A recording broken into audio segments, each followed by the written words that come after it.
더는 마주 앉을 필요도 상종할 용의도 없다는 것이 우리 군대와 인민이 내린 결단이다. 한마디로 미친 게 그대로이다. 공공연히 지도되는 미친 개들과는 더는 마주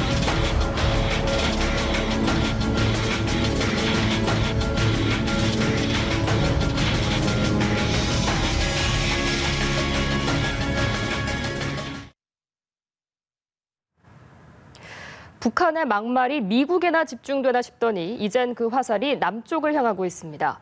대화를 하자던 북한, 왜 이렇게 태도가 180도 변한 걸까요?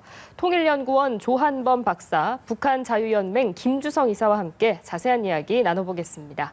네, 안녕하십니까? 예, 안녕하십니까? 네, 안녕하십니까? 예. 북한 공군 대변인이 남한을 향해서 막말을 쏟아냈는데 얼마 전에 이제 남한 매체에서 그 북한 비행 훈련하는 걸 보고 좀 장난감 훈련 같다 이렇게 말한 적이 있었는데 여기에 대해서 좀 격분을 한 것 같거든요. 그 내용을 한번 들어보겠습니다. 훈련용 기재를 장난감 전투기라고 비난해 댄 것도 다 대결 소풍에서 나온 악담이고 심술궂은 독설에 지나지 않는다. 한마디로 미친 게 그대로이다. 세상에 공인되고 널리 활용되는 훈련 방식까지 골고들며 시비질에 대는 괴뢰 패당이야말로 동족이기는커녕 민족 안에 그대로 살려둘 수 없는 역적무리들이라는 것이. 그 내용을 직접 들어보셨는데 좀 심하다는 생각이 드시죠? 미친 개라는 좀 험한 표현까지 등장을 했는데 이렇게까지 비난을 하는 이유에 대해서 어떻게 보십니까? 글쎄요, 이제 뭐 굉장히 아픈 부분을 들켰기 때문이라고 생각이 되고요. 예. 김정은 정권 들어와서 이제 북한이 국방력을 강화하려는 노력을 많이 하고 있어요. 근데 사실은 뭐 국방력이라는 게 그 핵심은 돈이거든요. 그러니까 미군이 그 전쟁을 잘하는 건 국방비가 많기 때문이거든요. 사실 북한 공군력은 상당히 지금 그 열악한 상황이고요. 그나마 현대전에 쓸 수 있는 비행기는 미국 29 정도인데 그것도 40여 대가 안 됩니다. 우리 F-16에도 사실은 좀 못 미치는 급인데 우리는 F-16만 해도 거의 140여 대가 있고요. 그 최강이라고 할 수 있는 F-15K도 60여 대가 있습니다. 그렇기 때문에 공군력이 절대적인 열세예요. 열세인 상황에서 사실 이제 김정은이 최근에 북한 공군 사령관했던 리병철을 북한 군사부 제1부부장으로 승진시키고 강화를 하고 있는데 사실상 이번에 보여준 그런 훈련은 이 원시적인 훈련이거든요. 북한이 말하듯이 뭐 일반적인 게 아니고요. 쉽게 말하면 수영장에 안 가고 그냥 방에서 배우는 거하고 똑같은 거거든요. 네네. 가장 가장 큰 문제는 이제 유류난, 항공 유류난이 이제 가장 크고요. 여러 가지 이제 비행기가 한번 뜨고 내리면은 비용이 많이 듭니다. 정비라든지. 그렇기 때문에 굉장히 열악한 상황에서 어쩔 수 없이 지상에 도상훈련을 하는 것이고요. 물론 우리 도상훈련을 합니다. 지상에서. 그러나 우리는 이미 전자화된 시뮬레이터들이 굉장히 많아요. 거의 실전과 똑같은 형태의 지상에서 훈련하더라도 그런 전자화된 훈련을 하는데 사실 이번에 나온 그런 화면 같은 경우는 굉장히 사실은 엄밀히 말하면 좀 참담한 그런 상황인 거고요. 실제로 저런 식으로 해서는 뭐 전혀 저건 뭐 제1차 세계대전이나 그 쓰던 식의 어떤 그런 훈련이거든요. 그렇기 때문에 지금 김정은이 뭐 쉽게 말하면은 어떤 그런 군사적인 어떤 위협을 하기 위해서 이제 그런 화면들을 내보냈는데 사실은 굉장히 큰 실수죠. 그러니까 북한군이 처한 현실을 여실히 보여주는 거고요. 저런 비행 도보 훈련은 사실은 처음이 아니고요. 2000년대 들어와서는 아주 그 오래된 관행입니다. 그러니까 사실상 보면 전투기를 날릴 수 없을 정도의 상황이고요. 또 얼마 전에 이제 여성 조종사들하고 비행하고 그랬는데 그 뒤에 있던 비행기가 미그 15거든요. 그건 6.25 때 쓰던 겁니다. 그 이야기는 결국 이제 결과적으로는 이제 자살 폭격이나 아니면은 우리 항공 세력의 시선을 끌기 위한 희생양 정도로 쓰는 비행기들이거든요. 그렇기 때문에 그런 아픈 부분들이 찍혔기 때문에 꼬집혔기 때문에 굉장히 신경질적인 반응을 한다 이렇게 볼 수 있습니다. 어떤 원시적인 훈련하는 모습을 보여준 게 좀 실수였고 또 아픈 부분을 공격을 하니까 이렇게 민감하게 반응을 했다 이야기를 해주셨는데 이사님께서는 이런 비판 발언 어떻게 보셨습니까? 그것도 있지만 또 다른 시각에서 보면요. 일단 이게 김정은 체제에 와서의 특징이라고 하면 이게 외신에 대해 민감하게 반응을 하는데요. 이게 보면 이게 조선주한 방송, 다시 말해서 북한의 언론 매체는 외신을 위해서 만들어진 것이 아니라 국내용이거든요. 근데 예전과 달리 우리도 이게 북한 TV를 많이 모니터링을 하게 되니까 이런 현상이 일어나는 거죠. 그러니까 원래 이거는 뭐 북한의 군사력 분야에서 보면은 뭐 그런 말이 있습니다. 이미 전부터 재래식이 현대식의 허를 찌른다. 그래서 이런 식으로 이렇게 지금 김정은이가 가장 급급한 것은 업적 쌓기가 아니겠습니까? 네네. 그러니까 자기가 수령으로서 이미 전에 다져진 것처럼 뭔가 주민들 앞에 인민들 앞에 해놔야 되는 것이 있어야 되는데 그게 없기 때문에 군사 분야에서도 군사 건설을 위해서 자기가 마치거나 이렇게 정말 열성껏 뛰고 있다. 이걸 주민들에게 보여주기 위해서 내보냈는데 그것이 외신이 그걸 캐치한 거지 않습니까? 네. 결국 그런 반응이 일어나니까 당연히 자기가 지금 열심히 업적을 쌓고 있는데 외신이 거기다가 물을 끼얹고 우리가 또 방송에서 그런 걸 이야기를 하면은 그들은 이자쯤 그런 반응을 보일 수밖에 없는 거죠. 그렇군요. 네, 그러니까 그럴 바에는 애초부터 내보내지 말았으면 우리도 안 보고 좋을 텐데 뭐 이런 생각이. 어쨌든 그런 훈련 장면을 내보낸 게 좀 실책인 것 같고요. 새해 들어서 북한이 좀 대화를 하자고 강조를 했었는데 이렇게까지 비난 수위를 높인 것을 보면 그 속내를 어떻게 파악해야 될까요?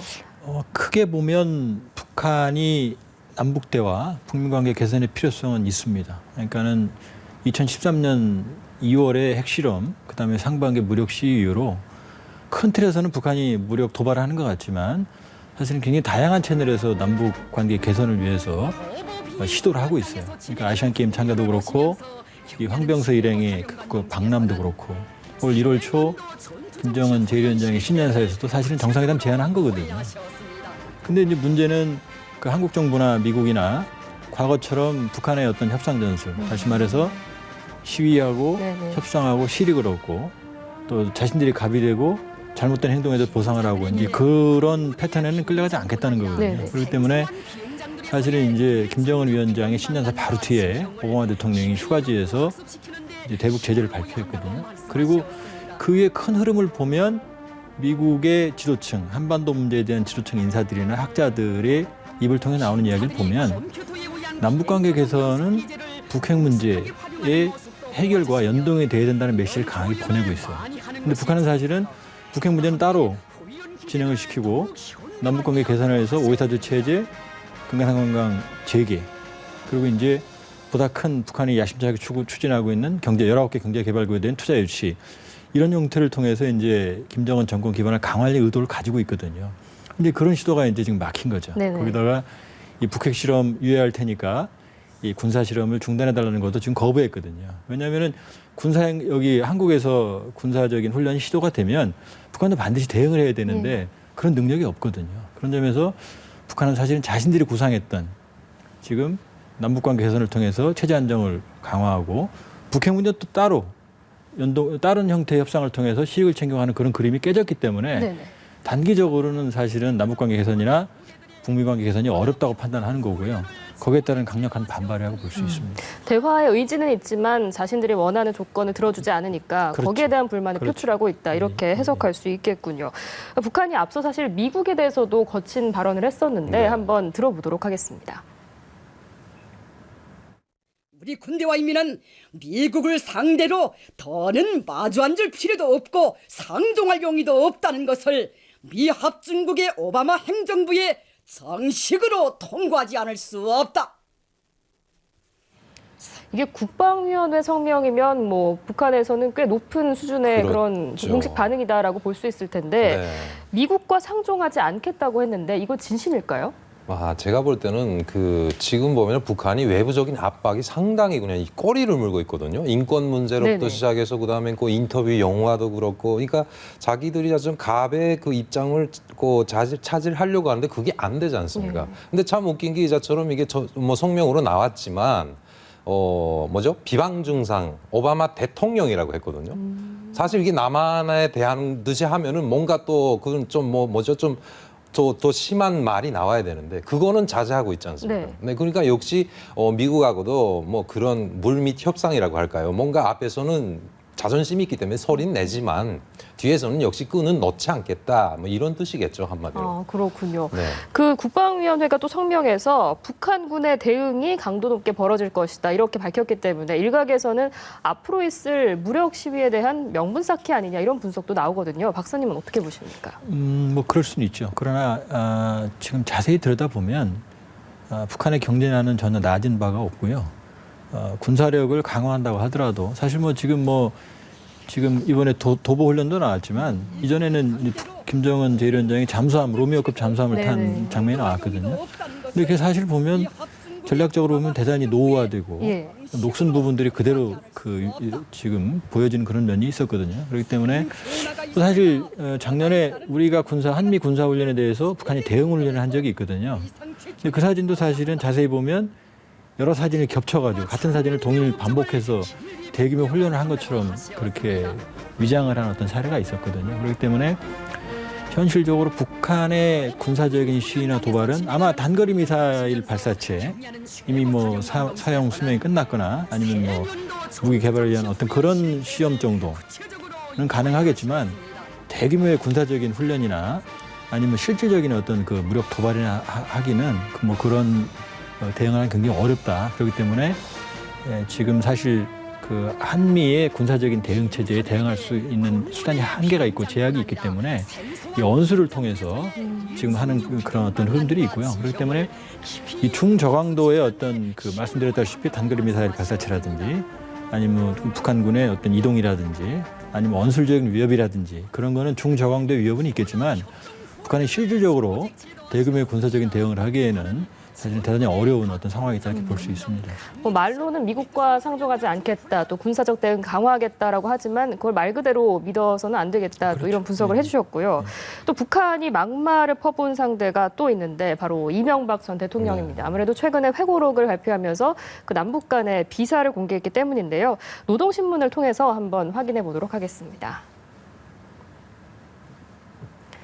네, 문매 맞은 정치 무능아라는 제목의 기사인데요. 이명박 전 대통령을 겨냥한 것 같습니다.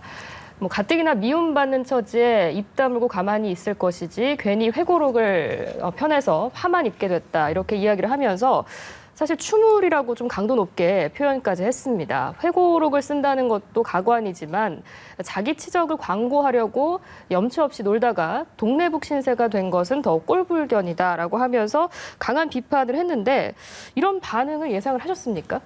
그렇죠. 그러니까 북한으로서는 이번에 아닌 밤중에 홍두깨라는 그런 격이죠. 그러니까 결국은 이게 그 이명박 전 대통령의 그 회고록 내용 중에서 결국은 여러 가지 그 비하인드들이 많이 폭로가 된 셈이었습니까?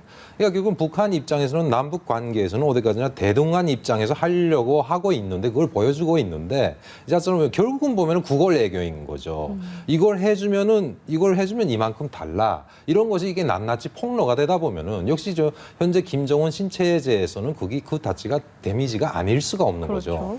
그러니까 이걸 가지고 어떻게 해서라도 이거를 자기네들 정당성을 이게 보이기 위해서라도 계속 이게 트집을 걸 수밖에 없지 않나 하는 생각입니다. 일단 노동신문에서 이런 비판적인 기사가 실렸고요. 또 오늘은 조평통 대변인 담화도 나왔습니다. 비슷한 수준의 좀 강한 비판을 하고 있는데 주목할 만한 부분이 남한과 민족적 중대사를 논의할 수 없겠다 이런 식으로 이야기를 하면서 좀 대화에 대한 회의감을 내비치는 듯 싶거든요. 이 부분에 대해서 어떻게 보십니까? 아마 이제 그걸 다르게 해석을 하면요. 정말 남북관계 개선에서 오해사주 제재하고 금강산관 사업 재개하고 싶은데 지금 이명박 대통령께서 쓰신 회고록으로 인해서 상황이 안 좋아졌다. 네네. 이제 저는 그렇게 들리거든요. 무슨 말씀이냐면 지금 이명박 대통령의 회고록에 보이지 않는 파장은 지금 남북 정상회담이 열리게 되면 아마 똑같은 비하인드 스토리 패턴이 있지 않겠느냐라는 그런 이미지거든요. 국민들에게. 네. 그러면 사실은 이게 남북관계 개선을 하는 정책 추진 북한이나 또 우리 당국에도 사실 상당한 부담으로 작용하거든요. 왜냐하면 모든 회담에는 사실은 협상이 있는 거고 여러 가지 측면이 있는데 사실은 이명박 대통령의 회고록은 남북 협상은 저런 거구나. 대가를 줘야 되는 거구나. 그러니까 순수성이 없구나. 그런 이미지를 키워오는 거거든요. 그렇기 때문에 북한으로서는 사실 지금 남북관계 개선에서 정상회담은 아니더라도 적어도 과거 같은 수준의 남북 교류가 진행이 되고 대북 지원을 받아야 되고 경협을 통해서 어느 정도 부족한 외화를 보충을 해야 되는데 이제 그런 그림들이 이제 일그러지는 거죠. 그렇기 때문에 사실 북한으로서는 사실 대단히 이번에 그 회고록 파장이 그 뭐 엉뚱하게 북한에게 굉장히 큰 데미지를 줬다 이렇게 볼 수 있습니다. 아, 북한으로서 오히려 좀 안타깝게 생각할 수 있다 이런 말씀이신가요? 그럼요. 그러니까 대남 협상의 여지를 상당 부분 축소시키는 그런 측면이 있는 거죠. 그렇군요. 그 이번에는 좀 다른 이야기를 해볼 텐데요. 김정은의 공개 비판 행보가 주목을 받고 있는데 그 산림 조성 사업을 제대로 못하는 지역을 구체적으로 거명하기도 했고요. 또 지난해 11월에는 그 산림 황폐화에 대해서 좀 공개적으로 질타를 하기로 했는데 이런 식으로 치부를 좀 과감하게 드러내는 것 어떤 의도라고 보십니까? 뭐 다 드러내는 건 아니고요. 지금 북한이 19개 경제개발구를 만들었는데 NLL에 인접한 황해도의 강령군에 만들어진 그 경제개발구 이름이 국제녹색시범구입니다. 그래서 사실은 북한의 산림 문제는 단순한 산림 문제가 아니고요. 네네. 거의 그 생활에 직결되거든요. 땔감 문제, 연료 문제 때문에. 그렇기 때문에 사실은 북한의 연료 문제는 대단히 심각한 상황이고요. 그렇기 때문에 김정은 제1위원장의 그동안 행보를 보면 그런 북한 산림 녹화나 조림에 대해서 굉장히 많이 언급을 해왔어요. 그래서 뭐 겨울철에도 뭐 나무를 심느라 어울리지 않는 그런 어떤 천국대 연치라고 그랬는데 사실은 뭐 그 뼈 아픈 부분을 드러냈다기보다는 정말 심각한 문제를 지금 지적을 한 거고요. 그런 면에서 본다 그러면 사실 이제 북한의 속내를 볼 수 있는 거죠. 네네. NLL에 인접한 국제녹색 시범구라고 하는 것은 결국 우리 이 정부가 지금 추진하고 있는 한반도 그린 데탕트, 네네. 그다음에 DMZ 세계 생태평화공원 이런 것을 의도한 어떤 협상의 어떤 그런 메시지도 상당히 있다고 보여집니다. 그렇기 때문에 뭐 무슨 뭐 솔직한 비판적 그런 모습이 아니라 실질적인 북한의 어떤 모습을 드러내는 거고요. 그런 어떤 그 조림, 산림, 황폐화 문제가 주는 여러 가지 문제에 대한 불만들 그런 것들을 아마 이제 무마하기 위해서 아마 그런 모습이 보여지고요. 그 중에 일정한 메시지는 사실은 이제 남북한의 산림협력, 생태협력 이런 부분들의 메시지라고도 볼 수 있습니다. 이게 조금 보태고 싶은 것이 뭐냐면 네. 국내 이렇게 환경하고도 많이 뭐 연관이 있는데요. 일단 이게 북한의 산림이 파괴된 거는 김정일 시대 파괴됐거든요. 결국은 연료난 때문에 그렇게 네네. 벌어진 일인데 이게 극복이 안 되기 때문에 아무리 산림 조성 사업을 해도 끝이 안 나는 거죠. 그러니까 절대 다수 주민들이 땔감 때문에 계속 그냥 산을 파먹고 하다 보니까 산림이 조성이 안 되지 않습니까? 그러니까 이걸 해결하기 전에는 절대로 아무것도, 그러니까 주민들의 생활에게도 직접적인 영향을 주는 거죠. 왜냐하면 이게 장마철에 토사가 흘러내려오거나, 그러니까 이게 산림이 계속 파괴되고 황폐화되기 때문에 이거는 김정은 체제에 와서 뭐 국내적으로도 상당한 이미지를 가지고 있거든요. 이거를 개선한다는 거는 주민들에게 주는 메시지 자체도 주민들을 위해서 나는 이렇게 뛴다, 뭐 이런 선전적인 효과도 있다고 저는 생각합니다. 두 분께서 좀 다른 각도로 네. 분석을 해주셨고요.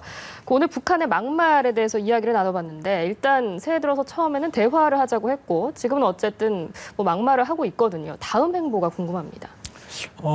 제가 보기에는 이제 이렇게 계속 긴장 국면을 조성을 했을 때 네. 피해는 사실은 감당할 수 없는 건 북한이거든요. 그렇기 때문에 아마 어느 정도의 어떤 고비가 좀 넘어가면 또 중국이 육자회담이라고 하는 한반도 문제 출구 전략을 지금 앞장서서 지금 주도하고 있거든요. 그래서 어느 정도 육자회담의 틀이 갖춰지고 요즘 국면이 좀 진정이 된다고 그러면 아마 제가 보기엔 다시 북한이 대화의 국면을 조성할 가능성이 높다고 봅니다. 도발보다는.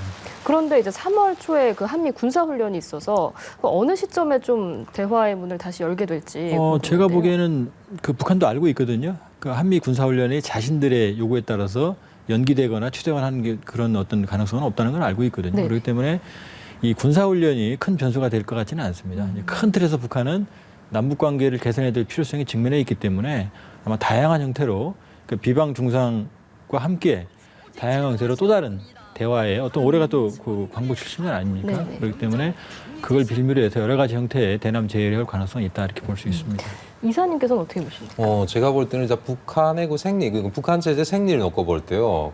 아까도 말씀드렸지만 김정은이가 현재 업적 쌓기를 하는 과정이다 보니까 뭐 북한 특유의 그런 이벤트성이 있죠. 네네. 2월 16일인데 4월 15일 김일성이나 김정일이 생일 계기로 해가지고 또 태도를 돌변시킬 수 있는 그런 여건도 있고요. 또 한 가지 제가 좀 지금 저쪽에서 들려오는 소리에 의하면 지금 러시아가 상당히 많이 깊이 개입을 하고 있거든요. 왜냐하면 북한의 심각한 연료난, 뭐 작년도 겨울에 비상이 걸렸었습니다. 네. 그러니까 평양 화력 발전소 돌릴 수 있는 그런 석탄이 없는 거죠. 예, 그때 러시아가 결국은 이게 우리 포항으로 보내는 석탄의 일부를 이게 북한에다 들이밀어주고 뭐 현재 그 뭐죠 올해부터 시작이 되는 그 남한하고의 인프라죠 천연가스 파이프라인이 결국은 북한 영토를 지나가기 때문에 러시아가 어느 정도 협상을 했다고 저는 알고 있거든요. 예, 그걸로 해서 중국하고도 상당히 완강하게 이게 그 강력한 그런 뭐죠 이게 대응을 북한이 하고 있고. 그러니까 이거를 히든 카드로 내밀 때가 꼭 있을 것이다. 왜냐하면 한국 입장에서도 그 공사는 해야 되기 때문에 이게 범이 오면서 그 공사가 다시 재개되면은 어차피 북한은 자기네가 갑이 될 수 있는 그런 시기가 올 것이다. 아마 그래서 아마 4월쯤에는 또 뭔가 태도가 바뀌지 않나. 네, 그런 생각이 듭니다. 지금 당장은 뭐 막말을 하고 있고 또 3월에 군사훈련이 예정돼 있긴 하지만 두 분 모두 북한이 언제든 대화의 손길을 내밀 수 있다 이렇게 전망을 해주셨습니다. 네, 오늘 말씀 여기까지 듣겠습니다. 지금까지 통일연구원 조한범 박사 그리고 북한자유연맹 김주성 이사였습니다. 고맙습니다.